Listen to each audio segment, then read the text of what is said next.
अर्जुन अपना हाथ थोड़ा और नीचे लाओ, मुझे बहुत मज़ा आ रहा है। मैडम क्या मैं आपकी कमर के और नीचे ले जाऊं?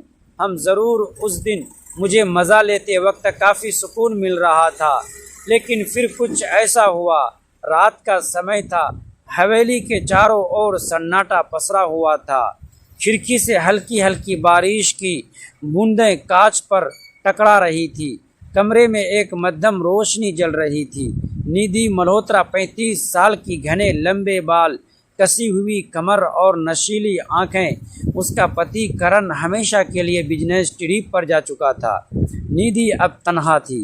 दोस्तों, बहुत ही रोमांचक कहानी है, पूरा सुनिएगा ज़रूर। दोस्तों, वीडियो में आगे बढ़ने से पहले एक छोटा सा रिक्वेस्ट है कि वीडियो को लाइक और हमारे चैनल को सब्सक्राइब ज़रूर कर दीजिएगा और प्यारा सा कमेंट भी ज़रूर कर दीजिएगा। दोस्तों, चलते हैं आज की कहानी की तरफ। उसका दिल बेचैन था, शरीर में एक अजीब सी गर्माहट थी। उसने बेड पर लेटे लेटे अपना गाउन और ढीला कर लिया, आंखें बंद कर ली। तभी अचानक दरवाजे पर दस्तक हुई। लाओ, उसने धीमी आवाज़ में कहा। दरवाज़ा खुला, अंदर दाखिल हुआ अर्जुन शर्मा। 28 साल का, कसी हुई बॉडी और चौड़ी छाती, भूरी आंखें और गहरी आवाज़। वो निधि का मसाज थेरेपिस्ट था। मैडम, आज का मसाज सेशन शुरू करें? अर्जुन ने धीमे स्वर में पूछा। हाँ अर्जुन, आज मुझे बहुत थकान है। निधि ने अपनी गर्दन घुमाई। अर्जुन ने कमरे की लाइट हल्की कर दी। उसने अपने हाथों में तेल लिया। उसकी उंगलियां गर्म और मजबूत थी। मैडम, आप लेट आइए, अर्जुन ने कहा। निधि ने अपनी रेशमी गाउन को कंधों से नीचे खिसका दिया। उसकी पीठ अर्जुन के सामने थी। अर्जुन की नज़रें उसकी खुले पीठ पर अटक गई। उसने गहरी सांस ली और अपने हाथों को उसके कंधों पर रखा। अर्जुन ने धीरे धीरे तेल को निधि की गर्दन पर मलना शुरू किया। उसकी उंगलियां की कोमल त्वचा पर घूमने लगी। आराम से, निधि ने आंखें बंद करते हुए कहा। अर्जुन के हाथ अब उसकी गर्दन से नीचे उसकी पीठ पर उतरने लगे। उसकी उंगलियां हर नस पर नाच रही थी।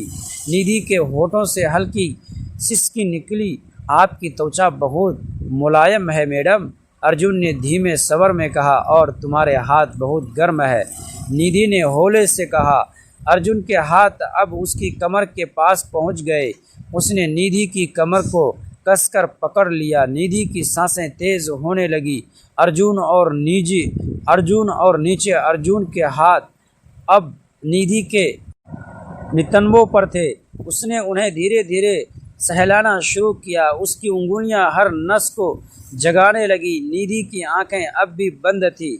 उसकी उंगलियां बेडशीट को कसकर थामे हुए थी। अर्जुन ने निधि को अपने ओर खींचा। निधि ने आंखें खोली। उनकी आंखें एक दूसरे में समा गई। अर्जुन, क्या तुम मुझे और महसूस करना चाहते हो? निधि ने धीरे से कहा। अर्जुन ने बिना कुछ कहे अपना चेहरा निधि के चेहरे के करीब लाया। उनकी सांसें एक दूसरे में घुलने लगी। मैडम, आप बहुत खूबसूरत है, अर्जुन ने उसके होठों पर हल्का सा चुभन दिया। निधि ने अपनी उंगलियां अर्जुन के बालों में फंसा दी। अर्जुन ने निधि को अपनी बाहों में कसकर पकड़ लिया। उनके शरीर एक दूसरे में घुलने लगे। तभी अचानक दरवाजे पर दस्तक हुई। अर्जुन और निधि दोनों चौंक गए। कौन हो सकता है? निधि ने घबराते हुए कहा। अर्जुन ने जल्दी से अपनी शर्ट पहन ली। निधि ने भी गाउन कसकर बांध लिया। दरवाज़ा खुला। सामने खड़ी थी मीरा, घर की पुरानी नौकरानी। उसकी नज़रें अर्जुन पर टिकी थी। मैडम, करण साहब का फ़ोन आया है।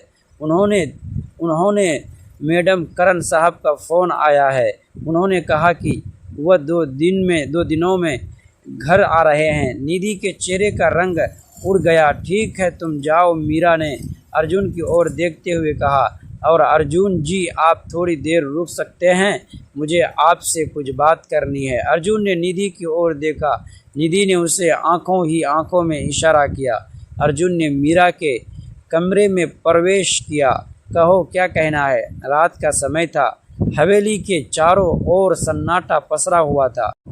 खिड़की से हल्की हल्की बारिश की बूंदें कांच पर टकरा रही थी। कमरे में मध्यम रोशनी जल रही थी। निधि मल्होत्रा अपने विशाल कमरे में अकेली बैठी थी। उसका पति करण कई महीनों के लिए बिजनेस ट्रिप पर विदेश गया हुआ था। हवेली बहुत पुरानी थी। कहा जाता था कि यह लगभग 150 साल पहले एक ज़मींदार ने बनवाई थी। ऊंची छतें, लंबे गलियारे, लकड़ी की सीढ़ियाँ और अनगिनत बंद कमरे इस हवेली को रहस्य बनाते थे।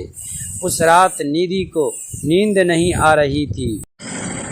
तभी अचानक उसे लगा जैसे ऊपर वाली मंजिल से किसी के चलने की आवाज़ आ रही हो। टक टक टक। वह चौंक कर उठ बैठी। उसने घड़ी की तरफ देखा। रात के ठीक 12 बज रहे थे।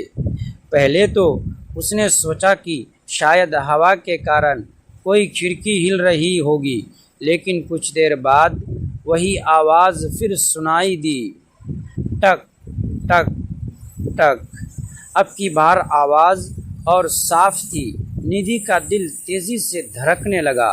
हवेली में उसके अलावा केवल 2 नौकर रहते थे और दोनों पिछवाड़े बने सर्वेंट क्वार्टर में सोते थे। फिर ऊपर कौन था?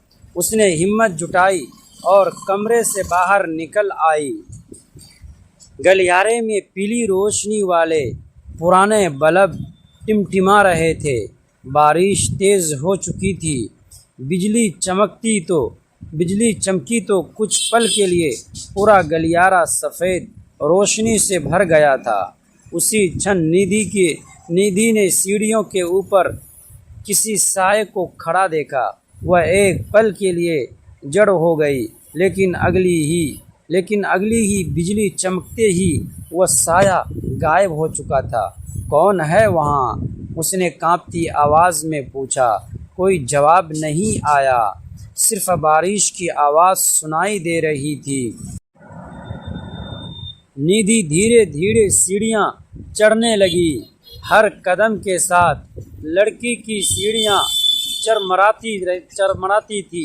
ऊपर पहुंचकर उसने देखा कि गलियारे के आखिर में एक पुराना कमरा था जो वर्षों से बंद पड़ा था, लेकिन आज उसका दरवाज़ा थोड़ा खुला हुआ था। यह देखकर उसके शरीर में सिहरन दौड़ गई थी।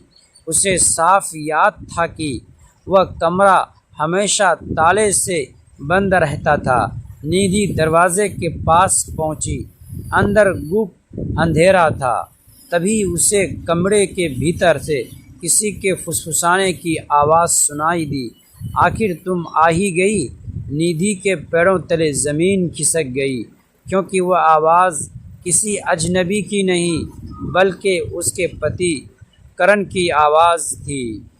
जबकि करण हजारों किलोमीटर दूर विदेश में था और यहीं से हवेली का वह रहस्य शुरू हुआ जिसने आने वाले दिनों में निधि की पूरी ज़िंदगी बदल दी थी। दोस्तों, ऐसे ही कहानी सुनने के लिए प्लीज़ हमारे चैनल को सब्सक्राइब ज़रूर कीजिएगा।